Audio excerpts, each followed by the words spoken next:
ಸೂರ್ಯವಂಶ ಇದು ಶೀರ್ಷಿಕೆನೇ ಬಹಳ ಆತ್ಮೀಯವಾಗಿರ್ತಕ್ಕಂಥದ್ದು.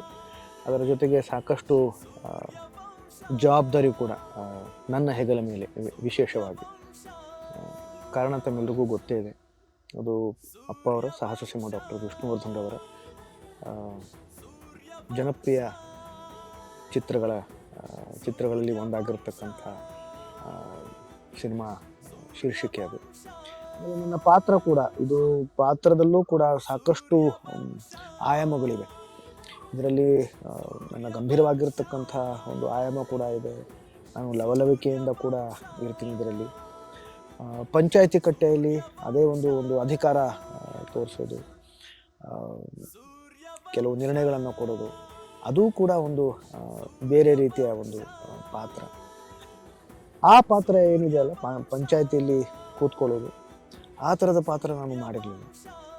ಧಾರಾವಾಹಿ ಆಗಿರ್ಬೋದು ಅಥವಾ ಸಿನಿಮಾದಲ್ಲಿ ಆಗಿರ್ಬೋದು.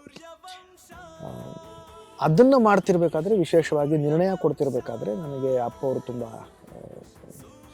ಜ್ಞಾಪಕಕ್ಕೆ ಬರ್ತಾರೆ. ಪ್ರತಿ ಕ್ಷಣದಲ್ಲೂ ಜ್ಞಾಪಕಕ್ಕೆ ಬರ್ತಾರೆ. ಆದರೆ ಒಬ್ಬ ಕಲಾವಿದನಾಗಿ ಆ ಒಂದು ಸನ್ನಿವೇಶದಲ್ಲಿ, ಆ ಒಂದು ಘಳಿಗೆಯಲ್ಲಿ ನನಗೆ ಅವ್ರು ಮಾಡಿರ್ತಕ್ಕಂಥ, ಅವ್ರು ಸಾಕಷ್ಟು ಪಾತ್ರಗಳನ್ನು ಆ ಥರದ್ದು ಮಾಡಿದ್ದಾರೆ. ಅದು ತುಂಬ ನನಗೆ ಜ್ಞಾಪಕಕ್ಕೆ ಬರ್ತಾ ಇರುತ್ತೆ. ಅವರ ಆಶೀರ್ವಾದ ನನ್ನ ಮೇಲೆ ಇದೆ ಅನ್ನೋದು ನನಗೆ ಗೊತ್ತು. ಹಾಗಾಗಿ ಅವರೇ ಅದನ್ನು ಮಾಡಿಸ್ಕೊಂಡು ಹೋಗ್ತಾ ಇದ್ದಾರೆ. ಮುಂದೆ ಕೂಡ ಇನ್ನೂ ಒಳ್ಳೊಳ್ಳೆ ಸಂಚಿಕೆಗಳು ಬರ್ತಾವೆ ಅನ್ನೋ ನಂಬಿಕೆ ಇದೆ, ಭರವಸೆ ಇದೆ. ಒಳ್ಳೆ ಟೀಮ್ ಜೊತೆ ವರ್ಕ್ ಮಾಡ್ತಾ ಇದ್ದೀನಿ. ಅದ್ರ ಜೊತೆಗೆ ಸೂಪರ್ ಸೀನಿಯರ್ಸ್ ಇದ್ದಾರೆ ನಮ್ಮ ಟೀಮಲ್ಲಿ. ಅವರಿಂದ ಲರ್ನಿಂಗ್ ತುಂಬ ಚೆನ್ನಾಗಿದೆ. ಆ್ಯಂಡ್ ಅದ್ರ ಜೊತೆಗೆ it's been a fun factor.